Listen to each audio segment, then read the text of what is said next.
Well, good morning, everyone. Welcome to our topic this morning, understanding the DSO landscape and how to select the DSO.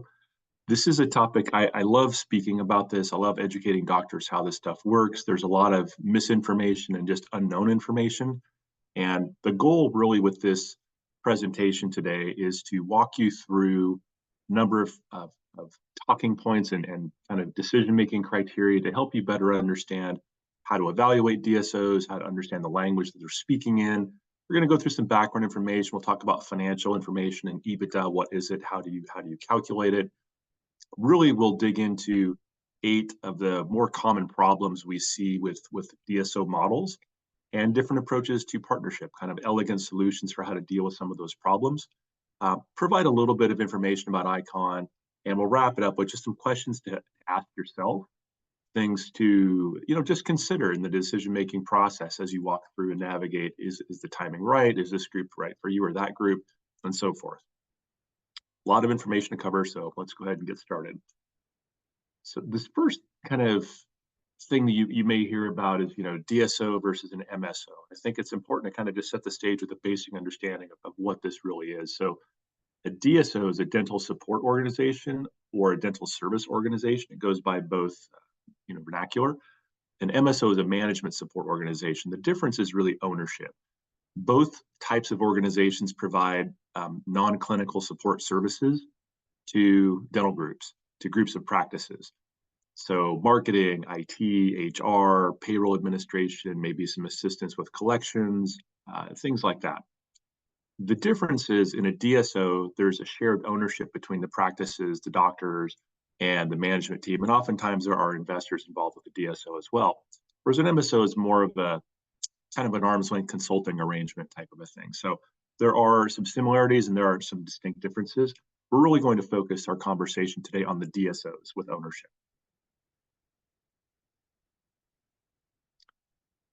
When we think about the industry, DSOs have been around for a while, right? Heartland was started back in the 90s. So, groups are not new. This is not a new phenomenon, but they have been really gaining steam over the last 5 to 10 years, really the last 5 years in particular. You've just seen an explosion in the amount of groups in the country and the amount of investors involved in these groups. There are about 100 or so dental groups or DSOs backed by investors in North America alone. And that number is probably a bit low. That was a number that was provided by an investment bank who does a lot of work in the space. But what's really been driving consolidation over these last 5 to 10 years is this kind of difference in valuation multiples between a practice being a lower valuation and these dental groups being at a higher valuation. And so I'll walk you through a little bit later in the presentation why that is such a big deal and why that's really driving consolidation in our industry.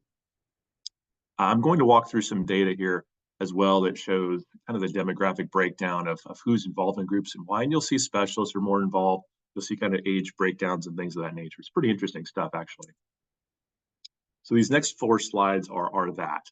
These slides are provided by Dr. Marko Vujicic. He is from the American Dental Association's Health Policy Institute. He and I both lectured at not together, but at the same meeting. He and I both lectured at a Seattle Study Club Directors Conference in Chicago, summer of 2024. And so I got to see these slides hot off the press. I asked him, hey, can I use these in my presentation? He said, sure, here you go. So much thanks and credit and kudos to him. If you don't know him or if you haven't seen him present, the guy is brilliant. He's got like a PhD in economics. He's a really smart guy, but these next 4 slides are really quite interesting. So the slide we're looking at right now, this is the percent of new dentists who are in practices with at least 10 locations. And you can see it's sorted by state. It's really interesting. So the states on the left with the lowest kind of penetration for new dentists in these groups are a lot of smaller states. If you look at those by population, a lot of those are smaller until you get to New York. The thing that we'll notice here is the overall average on the far right for the whole country is about 24%. That's a lot. That's a lot of the new grads coming out are kind of moving into group practices earlier in their career. Now, this is a more granular breakdown.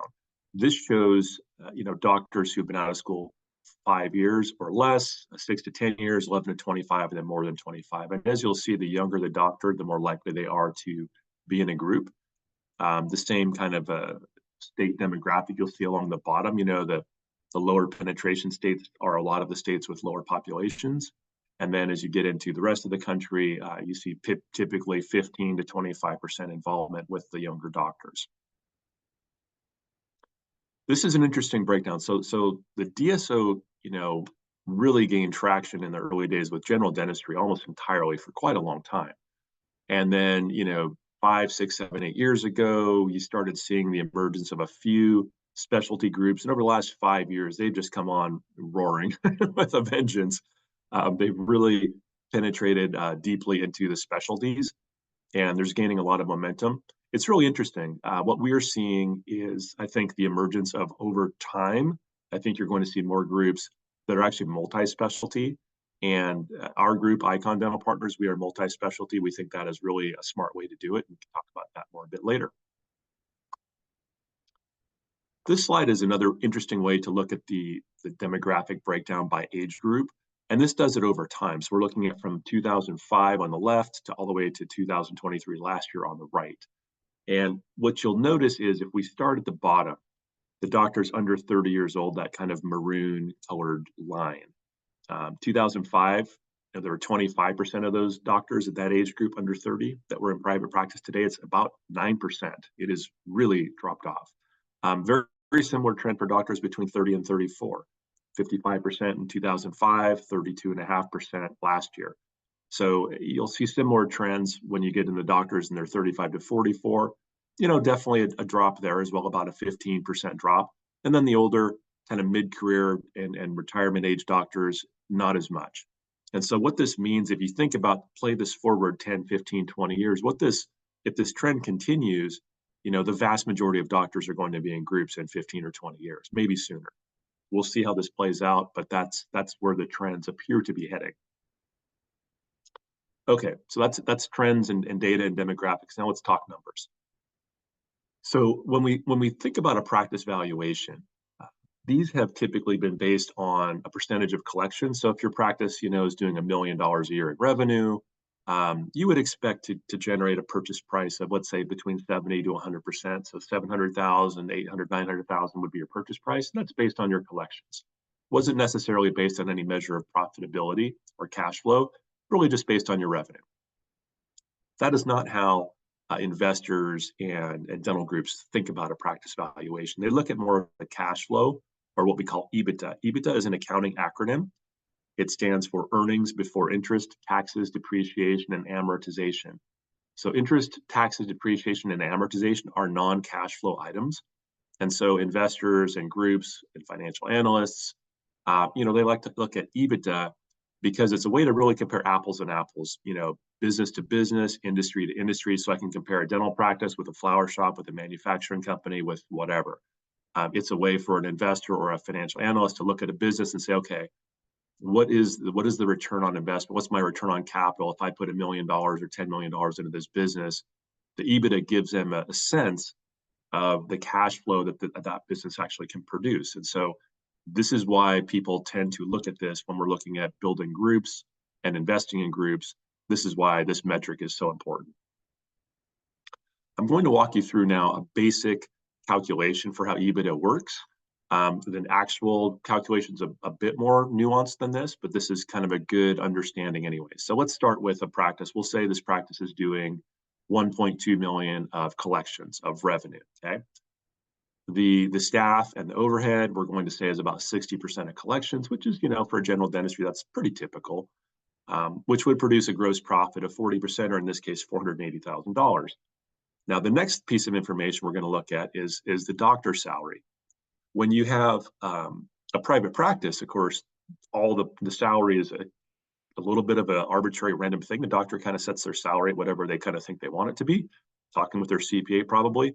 And for tax purposes, they'll probably set it at a reasonable range. And then you try to pull out the rest of the profits in the business through distributions and family members on payroll and this and that. And all those things are fine, paying for your car and your cell phone and all that good stuff.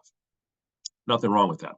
But when you join a group, all that goes away. You have to think about it more as like, okay, I'm an employee of this company, a partner, a business owner, hopefully, but nevertheless an employee based on a salary. And so The salary is typically, for a general dentist anyways, 30% of what they collect from their production, or personal adjusted collections, however you want to think about that.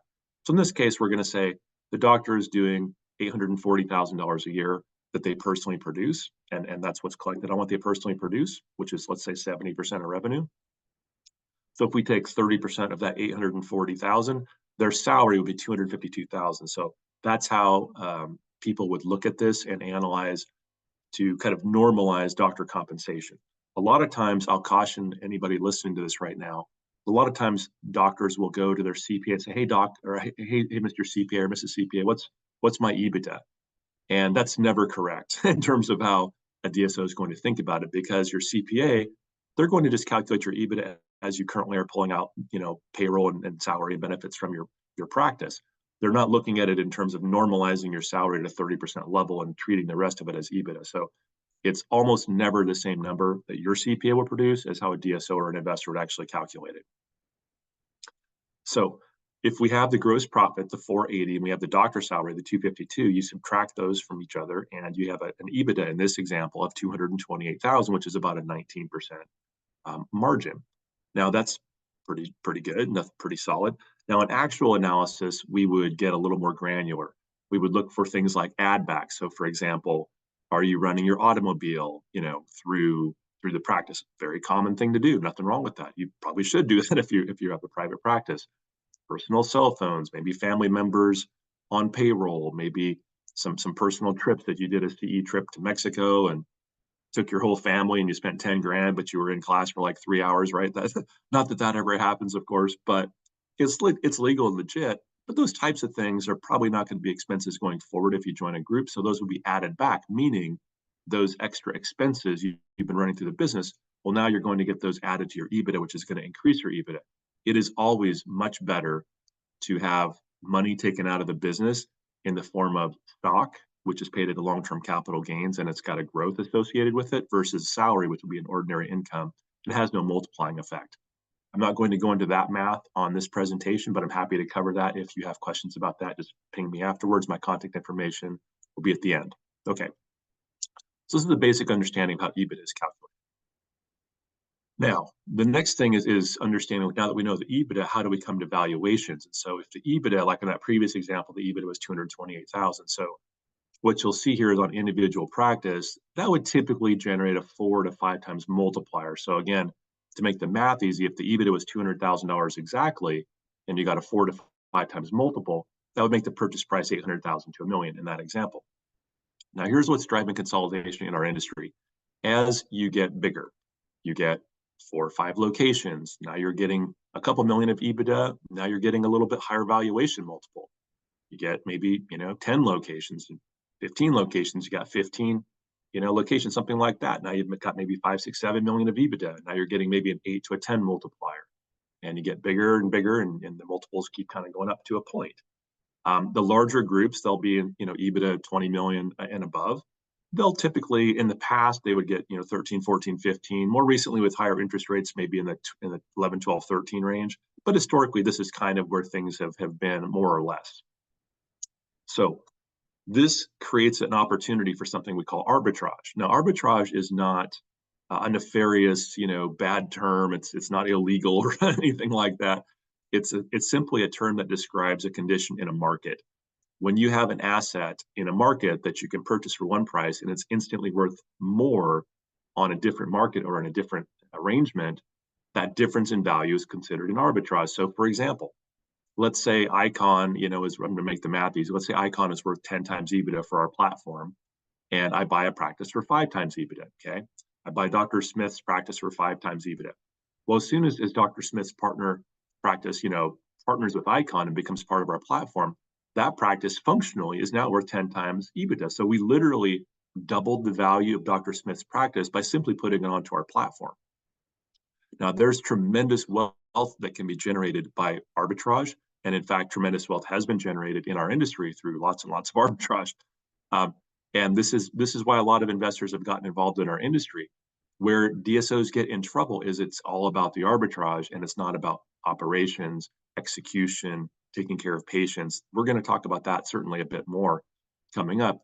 But this just fundamental underlying situation with arbitrage, this is what's attracting investors to our industry, and this is what's really rapidly driving consolidation in our industry.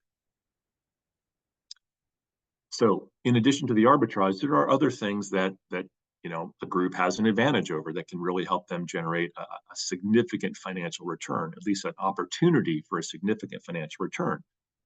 As you have a larger group, you have more resources, more experts who can focus in on functional expertise. So a marketing director who is really, really good at marketing, as opposed to your front office person who knows nothing about it, but is quote unquote in charge of marketing, right? There are lots of things like that that you can have in a group. You have better negotiating leverage due to scale, right? You can talk to vendors and suppliers. And if you have a bunch of locations, of course, you're going to get some volume discounts there and so on, so forth. So there's a lot of opportunity there to generate a really outsized financial return. And so as a result, doctors who join groups, there's a potential to make far, far more money in a group setting than you can as an individual practice owner.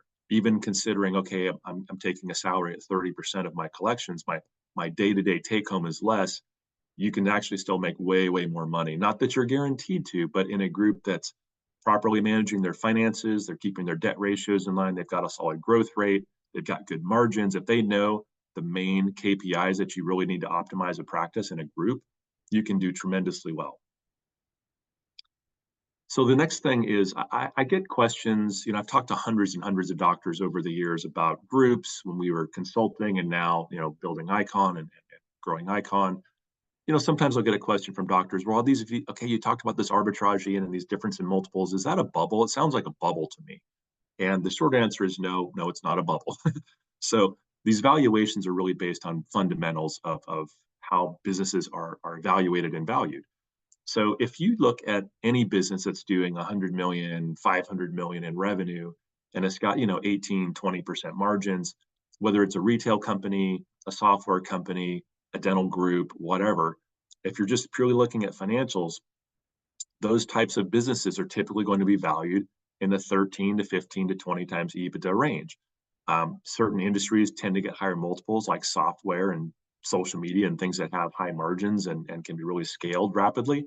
Those things tend to get better margins than things that are a little more low margin traditionally or a lot more capital intensive to build. Those are typically a little bit lower margins.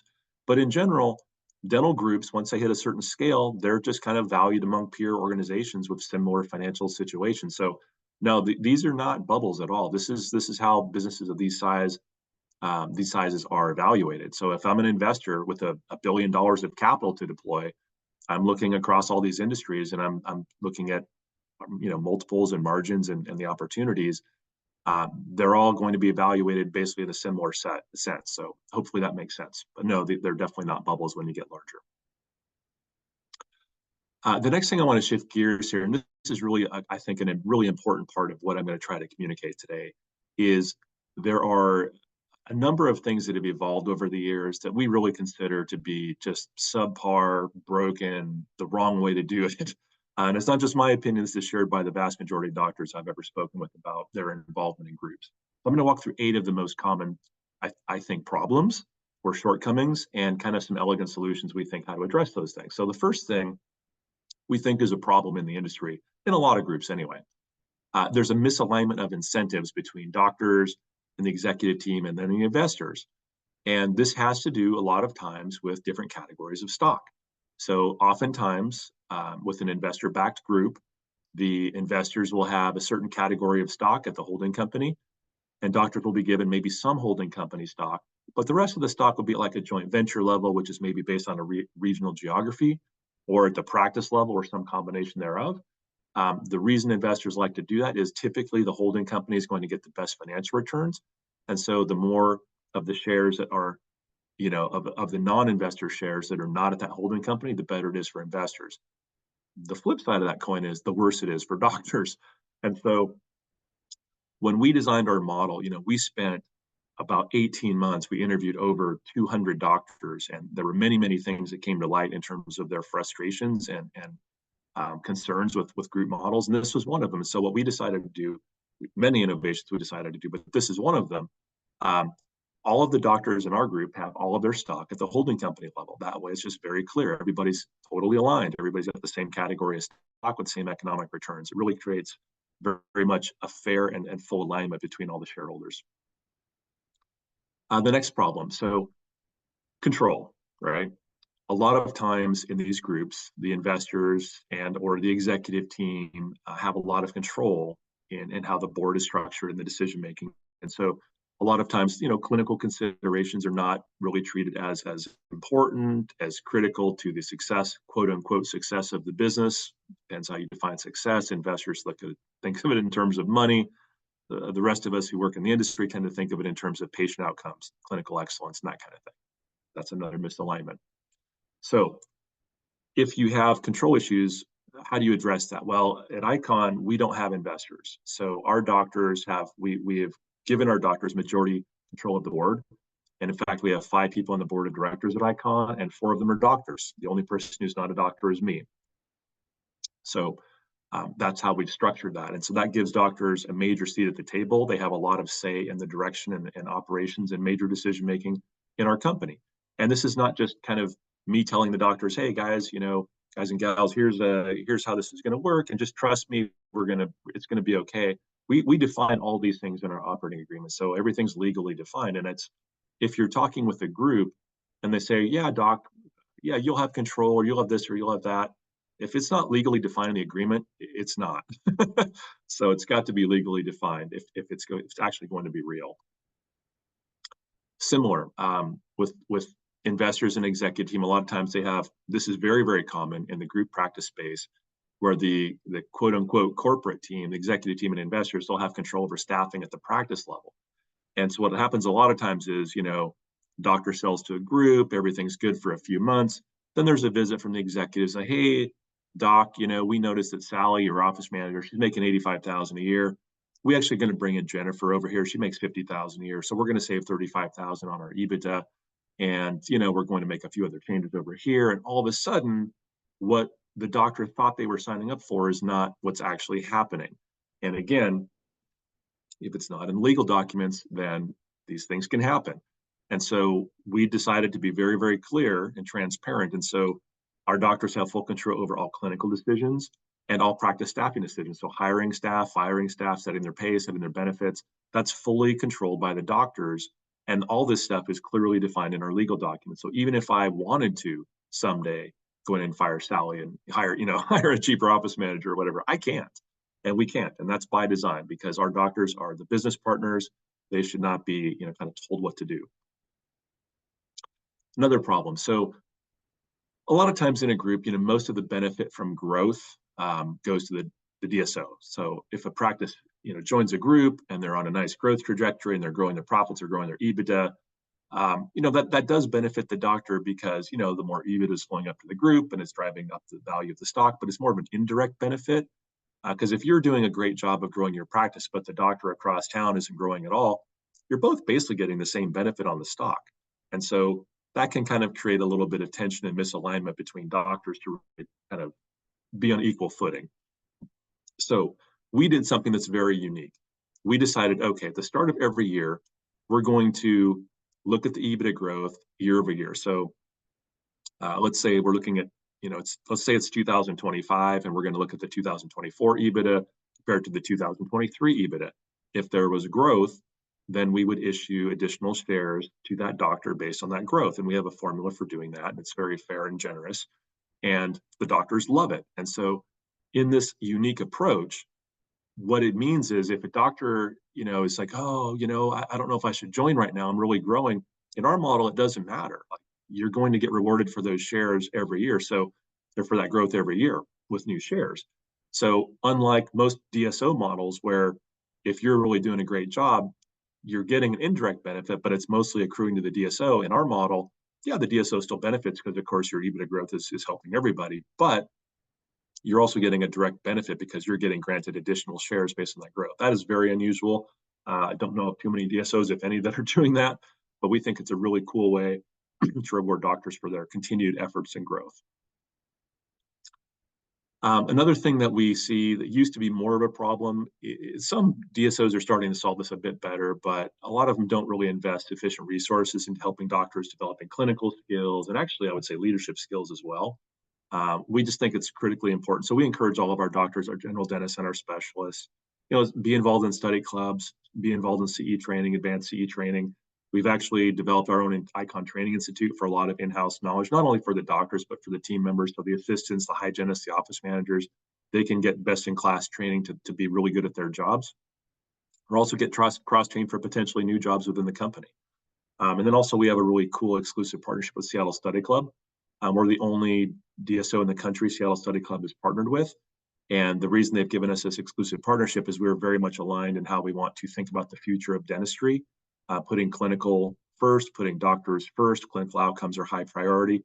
And we're very much aligned in how we think about that. And so that's why they were willing to partner with us. So they've never partnered with a DSO before. We're the first and only one they've done this with. Pretty cool.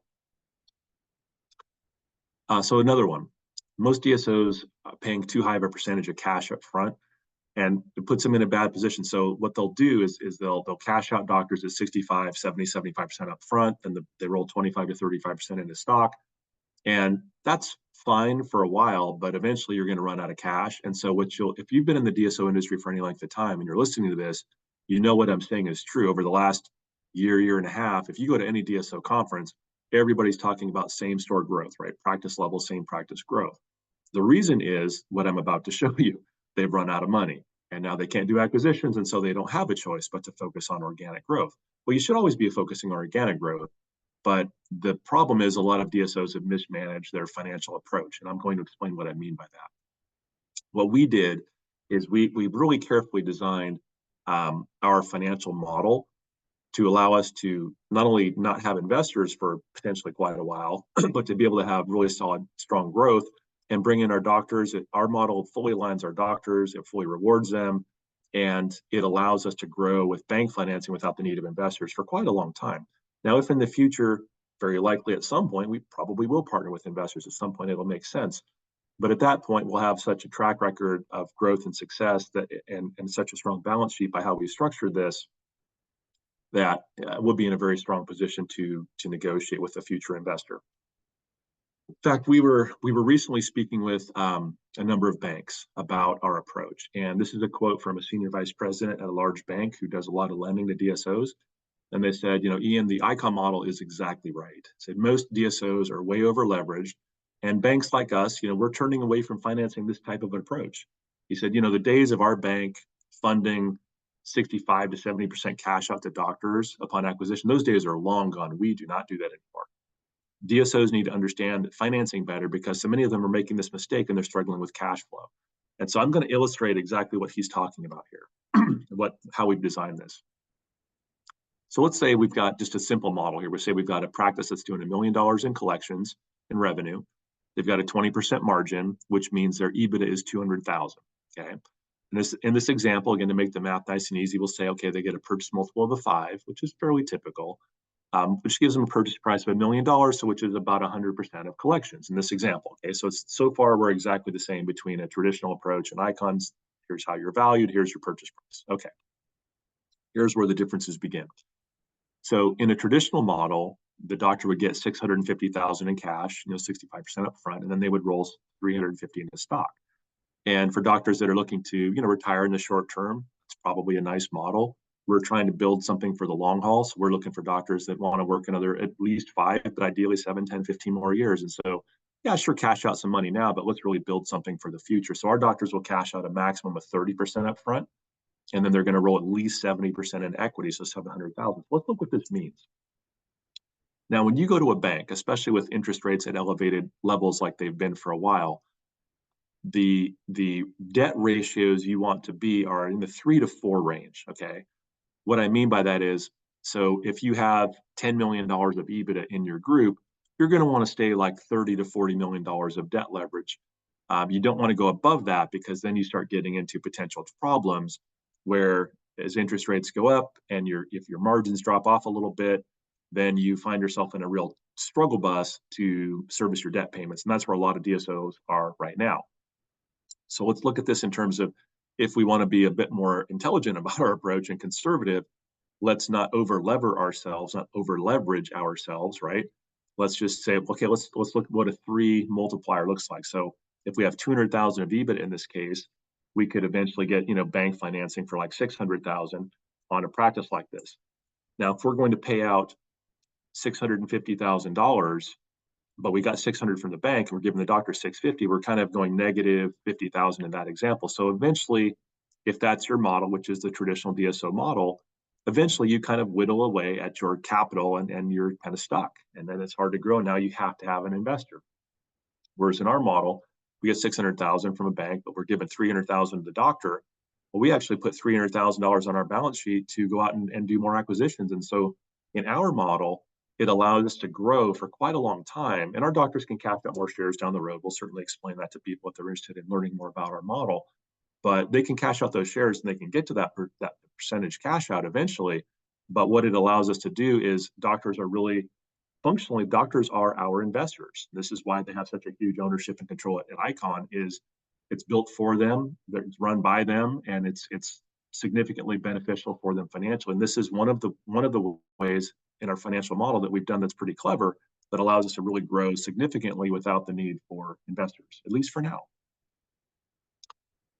Problem number 7. So with investor-backed DSOs, which is the vast majority of them, a lot of times the bulk of that financial upside is going to the DSOs, to the investors, I should say, the DSOs. And so in a typical investor-backed group, the investors would own, let's say, half the company. Roughly, the doctors would have about 40% typically, plus or minus a little bit, and management would have around 10%.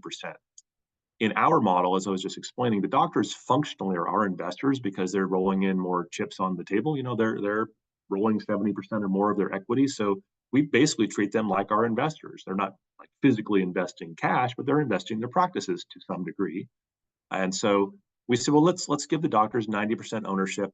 And so at the holding company level, the doctors own 90% of Icon, which means as we grow our business, 90% of that upside is accruing to the doctors, as opposed to a typical DSO platform where only 40% of the upside is going to the doctors. So people get all hung up on, what's your multiple and how much is your purchase price? And there are so many factors that are so much more important than a multiple. This is one of them. How much of the upside is going to the doctors? You need to ask this. If you have an investor, of course, it's going to be, a smaller number. But if you have an opportunity to join a group without investors, that's where you can really generate tremendous returns, is grow before you have investors. And then you're getting 90% of that upside. This is an entirely different approach, and it's a much more significant, way to generate wealth for doctors is, grow it before you bring on investors. Where a lot of DSOs get into trouble is they get around 10 locations, 15 locations. They can't get any more bank financing because of how they're structuring their financing. Banks won't touch them anymore, too levered, and then they can't grow. And so that's the problem. They bring on investors when they're small, and then all the growth from 10 or 15 locations and beyond, a lot of it accrues to the investors. Well, we've structured ours. We can grow much, much, much bigger than that before we ever need investors, and 90% of that growth is going to the doctors. It's very clever, and it's very good for the doctors. The 8th problem. So when you eventually retire, there's always some fine print you're going to need to be aware of. So most DSOs will have aggressive clawback. So when you go to retire, Mr. or Mrs. Doctor, and you go to retire, you're going to need to produce, replace some of your production and your EBITDA and collections and stuff like that. Different groups have different approaches to this, but if you don't replace it, there can be pretty aggressive clawback. And so in our model, we've actually done something that's really cool and pretty unique.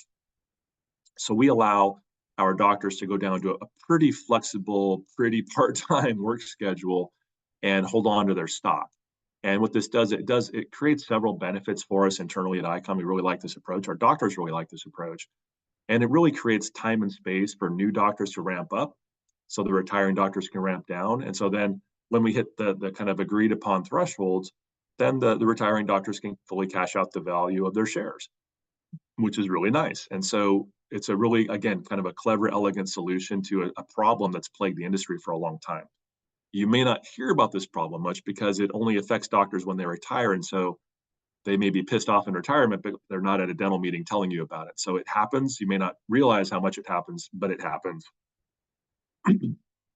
So another thing I'd like to point out in terms of how DSOs typically operate is when they buy your practice, they're not your friend, right? They're trying to minimize your purchase price and you're trying to maximize your purchase price. And so we're sitting here at the negotiating table, and that's what we're trying to hammer out is the money. Well, in our approach, we're basically on the same side of the negotiating table, more or less. We are functioning as the doctor's business partners. We're an extension of their non-clinical team. We have the same type of stock. They're getting rewarded with new stock as we grow. Our incentives are fully aligned. It's a very different approach. Another thing I'd like to point out about approach, this is very common with a lot of groups. They'll have the CEO, somebody like myself at the top of the organization, and they have an executive team and they're setting goals and targets and quotas, and that's getting driven down to the support team. And then, of course, ultimately the practices are getting those quotas and targets given to them. And that's what happens in the vast majority of practices currently associated with dental groups. Not all of them, but a lot of them, especially the ones that have been around for a while. We take an entirely different approach. So my role as CEO, I really think of myself as the chief support officer. I'm really the bottom of the totem pole in terms of how I talk to my organization. So my role is really to empower my executive team to give them the resources, the training, the knowledge, the systems and processes, so we can really strongly support our regions and our practices, the doctors and the teams. And then ultimately, we probably should have another layer on top of them, which is the patients. But in terms of like at least the actual people who work at the company, this is how we think about it. And so this is how an organization should operate. It should be focused on who is ultimately the customer. In our case, patients are the external customer, doctors and teams are the internal customer. Everybody else should be geared towards supporting them, period. That is just how it should work. So about to wrap up here. As you think about, okay, Ian, this is some interesting information. Maybe I didn't understand some of the stuff you just pointed out to me. Cool. I hope that's the case. I hope you've learned some good stuff here. So here's some questions you can noodle on yourself as you kind of wrestle with, is now the right time? Which group should I join or not join? Should I remain independent? All those kinds of things that might be swirling around your head. Here's some stuff to just help clarify your thinking. Is your practice, currently too large, meaning too valuable to sell to an individual doctor? That can be the case. Young doctors out of school, they have a lot of debt. And a lot of them, frankly, don't want ownership. A lot of them are happy to just go into a group and be an employee and pay off their debt, and that's cool. So who are you going to sell it to? The next question, are you on track to achieve kind of your retirement nest egg?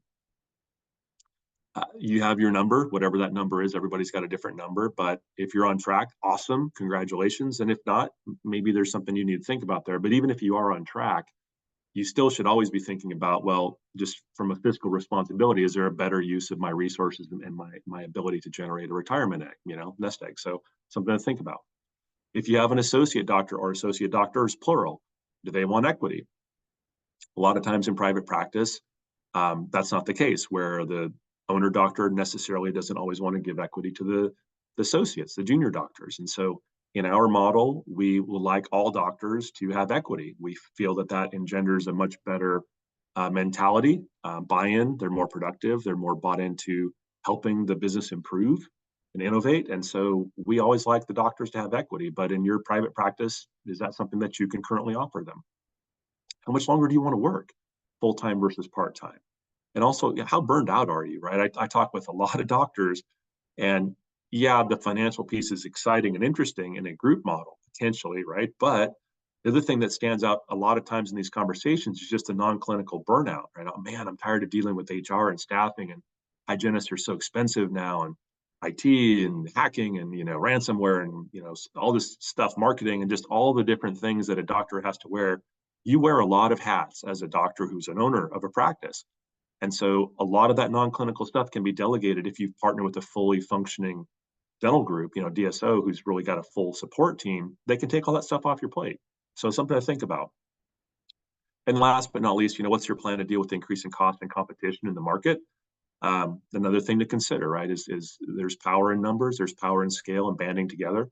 So things to consider as you're thinking about, should I or shouldn't I, consider a group. Briefly about myself. So as I mentioned, I'm the co-founder and CEO of Icon. I've been in the dental industry since 2011. In 2009, I co-founded a dental marketing agency. Well, at the time, it was a marketing agency. In 2011, we decided to switch We Media to a fully dental marketing focus. That company's done very well. It's got about 50 employees. It's based in Portland, Oregon. It's won the Seller and Best of Class Award 4 times. So it's a really strong company. And that's how I got my start in the dental space. Also, in the past, I was a president and partner at the DSO project, which was founded by Dr. Jeremy Dixon. He and I became business partners in 2018, and so we did a lot of DSO consulting before we decided to partner up and build Icon together. I'm also a published author. I've written a book called Mastering Practice Growth, the definitive guide to growing your dental practice or group. I've been a national speaker and KOL for many years in this space. Dentistry Today is listed me as a top five, or as 5 times, sorry, as a 5 times top CE educator and consultant. That's pretty cool. And really, I've been an entrepreneur for 19 years. Most of it's been in the dental space, but I have built companies outside of the dental industry. And before that, I started my career as an engineer. I have a bachelor's in mechanical engineering. I did that for about 10 years in various engineering and management roles. Towards the end of that time, I got my MBA from the University of Washington in Seattle. And shortly after that, decided I want to be an entrepreneur. So that's a little bit about me and kind of how I got into the space. As I mentioned, Jeremy and I started Icon a couple of years ago in 2002. We interviewed well over 200 doctors when we designed this model. We really asked doctors, what would appeal to you in a group model? What keeps you up at night? What do you worry about? What are your concerns? And then also, what horror stories have you heard? What would make you never want to join a group? And so through the course of those hundreds of hours of conversations and research, we developed a model that we think is truly best in class. It's the most doctor-friendly and focused model I think you're going to find. And in addition to that, we built a super strong management team. Our executive team, our leadership team has about 300 years of dental experience. So it's a very strong group, a lot of industry KOLs on our group. So we're really focused on giving doctors what they want. It's a doctor-controlled organization. It's a doctor majority-owned. The board is controlled by the doctors. 90% of the upside goes to the doctors. We've really worked very hard to build our model to be very appealing for docs. And so if you're, watching this today and you're considering, this Icon thing looks kind of interesting, right? Let's chat, right? Let's talk.